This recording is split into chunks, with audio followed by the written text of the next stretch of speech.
नमस्कार, आदाब, सत श्री अकाल। My self Amar education at the rate Amar sir.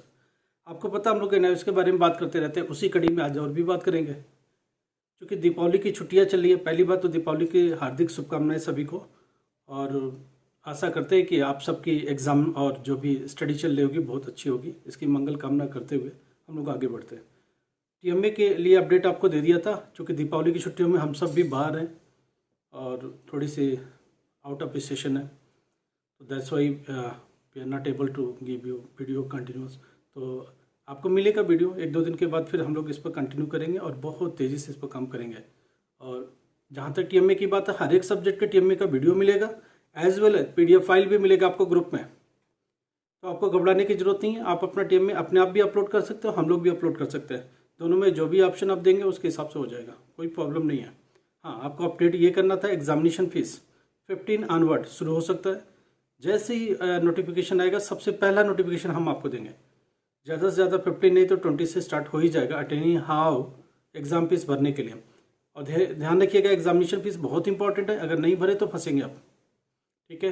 क्योंकि एग्जामिनेशन फीस अगर नहीं भरते तो उस कंडीशन में क्या होगा कि आपका एडमिट कार्ड नहीं आएगा। जब एडमिट कार्ड नहीं आएगा तो एग्ज़ाम नहीं दे सकते आप। इन चीज़ का ध्यान रखिएगा, एग्जामिनेशन फीस और एग्जामिनेशन फॉर्म मोस्ट इंपॉर्टेंट है। जितने भी सब्जेक्ट में आपको एग्ज़ाम देना है, पूरे में पेपर देना है, आपने एग्जामिनेशन फीस भरना ही भरना है। एग्जामिनेशन को हैदर का क्वेश्चन है कि सर टीएमए का वो हम मेरे को पहली बात ग्रुप में ऐड कर दीजिए। हाँ हैदर, मैं आपको ग्रुप में ऐड करेंगे, अभी थोड़े से दिवाली की छुट्टियों से आ जाने दीजिए।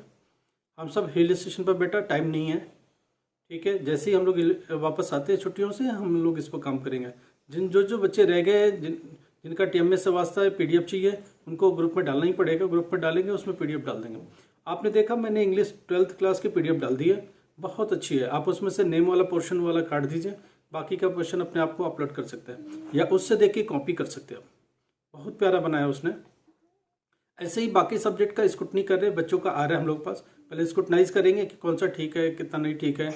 जो ठीक क्या होगा, जो बेस्ट से बेस्ट होगा, उसको हम लोग आपको देंगे, ठीक है। एक और राजेश कुमार का फोन था, बिहार से, राइट। उनका ये कहना था कि अगर मैं सारे सब्जेक्ट का पेपर देता हूं तो जो फेल होगा तो उसका मार्कशीट में क्या आएगा। पहली बात, अगर मान लो 2 सब्जेक्ट में आप फेल हो जाते हैं तो मार्कशीट आपको नहीं मिलेगी। अब गवर्नमेंट की पॉलिसी है कि मार्कशीट जब भी मिलती है जब पूरा पास होता है, मगर ऑनलाइन रिजल्ट ये शो करेगा कि 3 सब्जेक्ट में पास है तो 3 के आगे पी लिखा होगा, 2 के आगे क्रॉस लिखा होगा। उससे आपको कोई लेना देना नहीं है, क्योंकि ये मार्कशीट आपको मिलेगी नहीं, ऑनलाइन सिर्फ दिखेगा। अब क्या होगा, उसमें कोई प्रॉब्लम वाली बात ही नहीं है। ये बोर्ड में बहुत अच्छा सिस्टम है कि 3 में फेल हो गए तो 3 में पास हो गए, 2 में फेल हो गए तो आपको फेल नहीं मिलेगा, ऐसा कुछ भी नहीं है। सिर्फ क्रॉस क्रॉस क्रॉस लिखा रहता, फेल नहीं लिखा होता। उसके बाद वो 2 सब्जेक्ट जो रह गए उसका क्या करेंगे हम, अक्टूबर के लिए जो एग्जामिनेशन फीस भरी जाएगी उसमें भर दीजिएगा और फिर उस 2 सब्जेक्ट के लिए एलिजिबल हो जाएंगे, आप वापस से दे सकते हैं। हाँ, और एक बिपाशा राउत का फ़ोन था, उनका ये कहना था कि अगर मैं 2 सब्जेक्ट में फेल हो गई तो क्या होगा हमारा, कैसे क्या होगा, उसका मार्कशीट कैसे आएगी। पहली बात, जो फेल मार्कशीट होती है आपको नहीं मिलती है, अब नहीं मिलता है, राइट, आता ही नहीं ना।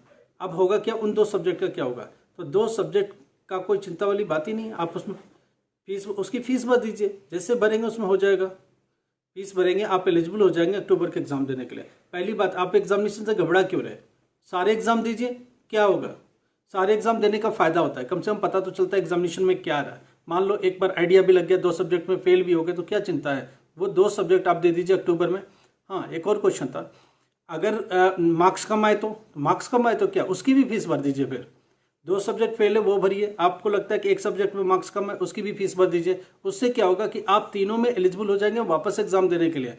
अगर जिसमें मार्क्स कम है आपने फिर से एग्जाम दिया और उसके मार्क्स बढ़ गए तो नया वाला मार्क्स लगेगा, नहीं बढ़ा तो जो पुराना वाला मार्क्स है वो कंटिन्यू रहेगा, ठीक है। तो ये तो फायदा, इंप्रूवमेंट भी हो जाएगा और साथ में जो पेपर रह गए वो पेपर भी हो जाएंगे। तो इस तरह आपको बहुत सारा सहूलत मिलने वाला है, ठीक है। ये हो गया। ये एक अब्दुल अब्बास का क्वेश्चन है, एग्जामिनेशन फीस अगर ना किसी ने पिछले एग्जामिनेशन फीस ना भरा हो तो क्या अभी भर सकता है। हाँ जी, जो पिछले अक्टूबर एग्जाम में आप अपेयर नहीं हो पाए हो, किसी वजह से एग्जामिनेशन फीस मिस कर गए हो, आप ये वाली एग्जामिनेशन फीस भर दीजिए और साथ में जैसे एग्जामिनेशन फॉर्म फीस भरेंगे इस वाले अप्रैल में आप अपेयर हो सकते हैं, ठीक है। अगर किसी वजह से सोच रहे कि ये एग्जाम मैं ना दूं तो कोई बात नहीं, मत एग्जामिनेशन फीस भरिए, आगे अक्टूबर के लिए भर लीजिए। मगर मैं हमेशा इस फेवर में नहीं रहता हूँ, क्या पता आप पास हो जाए, क्या पता एक दो सब्जेक्ट अपना सोच रहे हो उसमें पास हो जाए, आपके मनमाफी क्वेश्चन मिल जाए। जब आप एग्जाम में बैठेंगे नहीं तो आपको कैसे पता चलेगा। इसलिए एग्जामिनेशन में बैठो, क्या होगा, 2 सब्जेक्ट में फेल हो गए तो एक सब्जेक्ट का मैक्सिमम फीस 550 रुपये तक आता है बस, इसके आगे नहीं। तो 2 सब्जेक्ट का कितना आएगा, 1100 रुपये के आसपास आएगा। देखो एक एग्जाम फीस थ्योरी का प्लस प्रैक्टिकल वाला सब्जेक्ट मिला के मैक्सिमम 50 रुपये, अगर उसका बैंक का भी ले ले तो 550 रुपये के आसपास एक सब्जेक्ट का आएगा। तो इतना भर देंगे, क्या फ़र्क पड़ जाएगा आपको।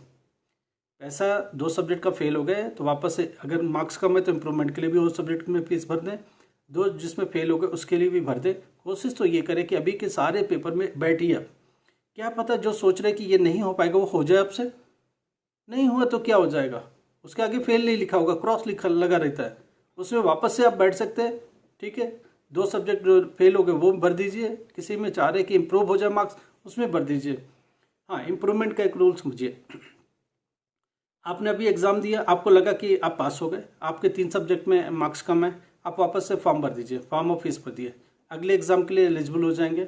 उस सब्जेक्ट में अगर मार्क्स बढ़ा तो नया मार्क्स आएगा, नहीं तो जो पुराना मार्क्स है वो आ जाएगा। तो जो मैक्सिमम मार्क्स होगा वो लगता, ध्यान रखिएगा।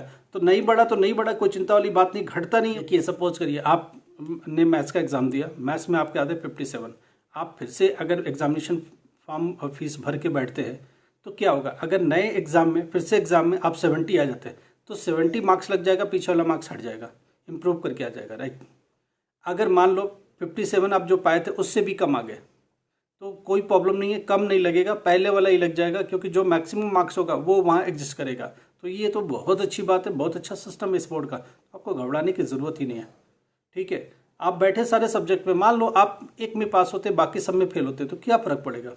ठीक है, एक सब्जेक्ट तो कम से कम क्लियर हो गया, आप अभी के एग्ज़ाम देने के बोर्ड में नहीं है, फिर भी दे दिया आपने, एक सब्जेक्ट में पास हो गए तो अच्छी बात है, एक कम से कम क्लियर हो गया, 4 सब्जेक्ट का बर्डन आपके पास है। इसलिए एग्जामिनेशन में बैठने से मत डरिए, सारे एग्जाम में बैठिए, कम से कम वो एग्ज़ाम जो देंगे तो आपको पता तो चलेगा कितना मार्क्स आया, कितना मार्क्स आ सकता था और कैसे एग्जामिनेशन देना चाहिए था, कम से कम ये तो पता चलेगा ना आपको। तो एग्जामिनेशन का एक्सपीरियंस लेना बहुत ज़रूरी है, इसलिए एग्ज़ाम में ज़रूर बैठे, आप पीछे मत हटे, डरे मत, हिचकिचाए मत।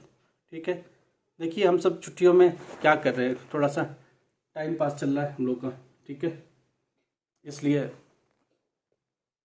उसके बाद छुट्टियों के बाद मिलते हैं हम लोग, कल नहीं परसों से हम लोग वापस से ब्लॉग, बहुत सारा ब्लॉग, क्यों, क्योंकि टीएमए का हर एक सब्जेक्ट का वीडियो आना चालू हो जाएगा, साथ में एग्जामिनेशन फीस और फॉर्म के बारे में डिटेल बात करना चालू कर देंगे, और भी जितने क्वेरीज हो वो सब हम लेंगे आपको।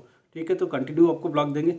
Thank you so much. जिन्होंने सब्सक्राइब नहीं किया प्लीज़ सब्सक्राइब करो। और दूसरी बात, एग्जाम की पढ़ाई की प्रिपरेशन भी हम चालू करेंगे, हर सब्जेक्ट का इंपॉर्टेंट क्वेश्चन की पूरी सीरीज चालू करेंगे, किसी बच्चे को हम लोग फेल नहीं होने देंगे। अगर आप हमारे साथ बने रहते हो ना, गारंटेड कहते हैं कि इतने एग्जामिनेशन में करो, उसके बाद एग्जामिनेशन सीरीज भी आपको क्वेश्चन का भी एग्जामिनेशन पूरा पेपर देंगे, एक एग्जामिनेशन सीरीज चलाएंगे, ताकि वो पेपर आप बैठ के तैयारी करो, तैयारी में के दौरान कोई दिक्कत है तो मेरे को बताओ, और उनको ग्रुप में डाल सकते हो कि हाँ जी मैंने ये आंसर लिखा, मेरे मार्क्स सही चल रहे, गलत चल रहे, आपकी प्रिपरेशन ठीक चल रही है नहीं चल रही है, वो सब हम लोग बात करेंगे। आपकी कंटिन्यूस स्टडी को भी स्टडी करेंगे कि आप जो स्टडी करो ये स्टडी का जो पैटर्न है और तैयारी करने का जो तरीका है उसमें कुछ प्रॉब्लम्स है तो हम लोग उसको भी दूर करेंगे। ठीक है, थैंक यू सो मच।